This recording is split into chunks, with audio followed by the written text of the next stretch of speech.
өскенде олай күлуге болмайды, баланы мазақтауға болмайды балалар. Айбек екінші кәрі қайталама, жақсы ма? Жақсы, отыра қой орныңа. Балалар, мен өскенде кім болам деген шығармаға дайындалып беруім керек, е? Кім айтады кәне? Гүлназ, сен қандай мамандықты қаладың? Мен өскенде сіз сияқты ұлағатты ұстаз болғым келеді.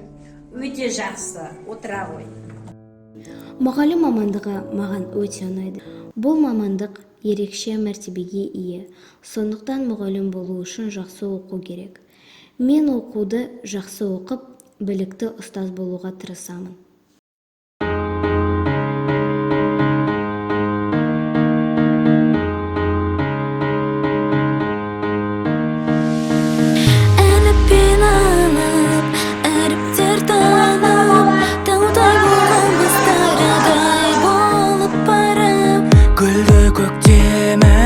Күнде мектебім, шашатын ертеңіме жарық бар.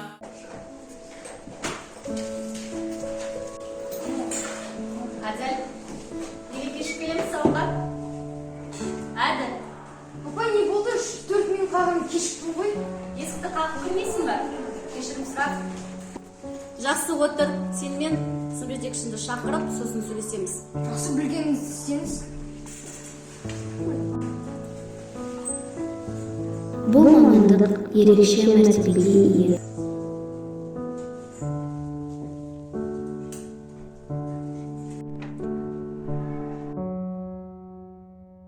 Ондай шаруа сіздің қолыңыздан келеді деп сенемін.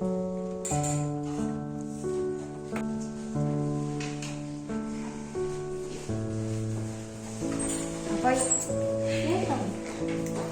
кешіріңіз мені. Мен өз қателігімді түсіндім. Өскенде сіз сияқты мұғалім болғым келеді. Әділ, қателігіңді түсінгенің жақсы екен. Жақсы отыра ғой.